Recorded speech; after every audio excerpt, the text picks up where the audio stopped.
Pennsyltucky Trapper, just checking in with you. This is a little coonskin cap that I'm making for the kiddos. A little small for my head, or I'd model it for you. I haven't quite stitched up the sides there on it yet, but you kind of get the idea. That's how it's going to look. But so far it's going alright. I actually have a few hanging behind me because I have a couple orders I have to fill.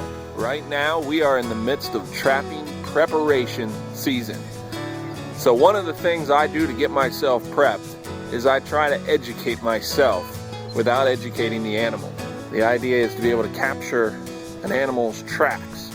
It's a great way of reading their activity at your set. You can do this in the off season. You go make it a little dirt hole and put some loose dirt in front of it. And then you come back a few days later and you get to read their tracks and how they approach the set or how they work the set. And gives you an idea of trap placement. It also gives you a chance to beef up on your track reading skills. So with a little bit of practice, you can tell if it's a male or a female that's visiting your set. You of course can determine if it was a raccoon or a coyote or a house cat. And that's just good information to know when you find sign in the field. So I got the edge up there where the dirt hole would be. Comes down in a V shape. And then the bottom is kind of rolled off. And that's my most common shape to my dirt hole sets. The only thing different is my dirt hole set would probably only be about 2/3 of that size, maybe even half that size, so it's a lot smaller. So this is kind of large, but that's okay. I just want a nice fan there to catch their footprints in.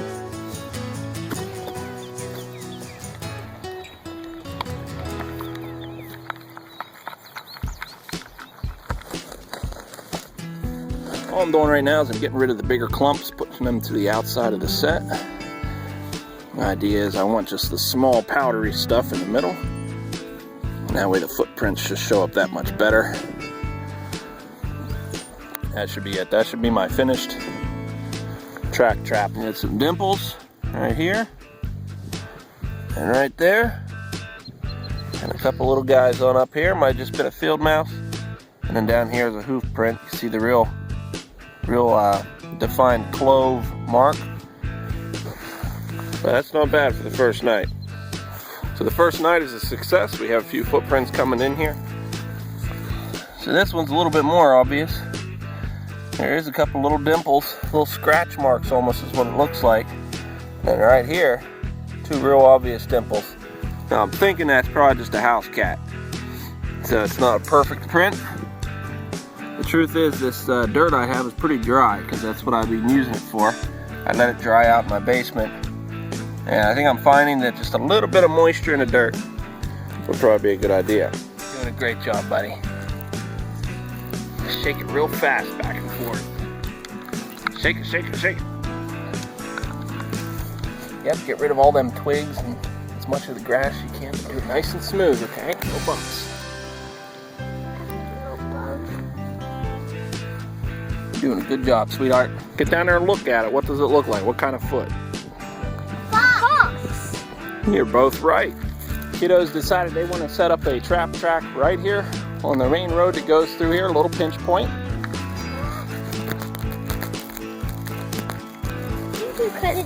I never killed a worm before. It was another worm.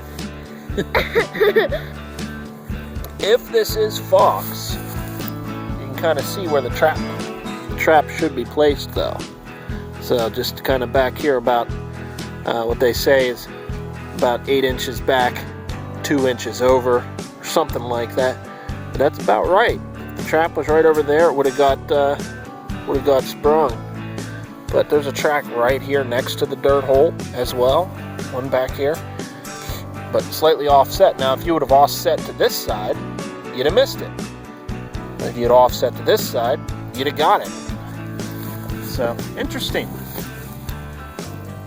Is there a footprint in that track? Yeah. In that trap? That's like a deer footprint or something. Yeah, this one though, right? You're exactly right, buddy. That is a deer footprint.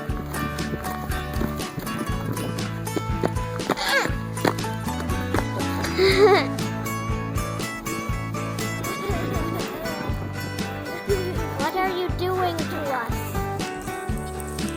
Right over there on the side. Really good ones. Dug them right out. There's my wife getting ready to go check the track traps. Sticks all pulled out, so that set was worked. And you can see where the footprints are again. If I'm looking straight onto the set, you can see where the footprints are. So if you would have had a trap right here, so back 8 inches and offset 2 inches, you'd have got him. Again, last time he disturbed over here. This time he disturbed here. So you get this X shape right across there. Right across there, right up through there. And you even notice there's a couple little toenails sticking in the dirt right there too, right on the end. Canines do not have retractable claws. So I found with these track traps, the wetter they are, the better the print you're gonna get. So I'm gonna smoothen this trap out, and I'm gonna wet it down. I have a water bottle, I'm gonna just squirt some water on it. Not mud, but keeping it real moist, and hopefully that shows the prints a little bit better the next time they run through it.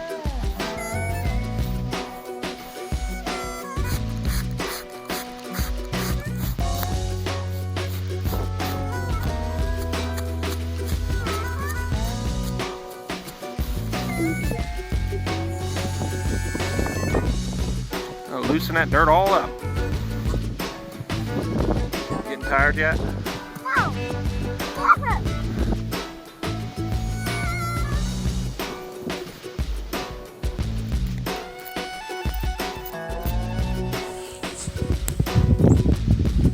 Eight inches, 2 inches, footprint. Bam! You can't smell it with a Fox Speed on that. I think you're right. I think he stepped a whole bunch of times all through there.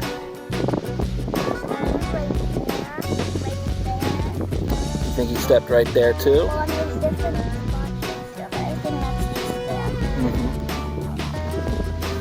So just my daughter and I were out here checking the track traps. Go ahead, Kara, point to the footprint. Right there. One right there. There's a hole right there. Right.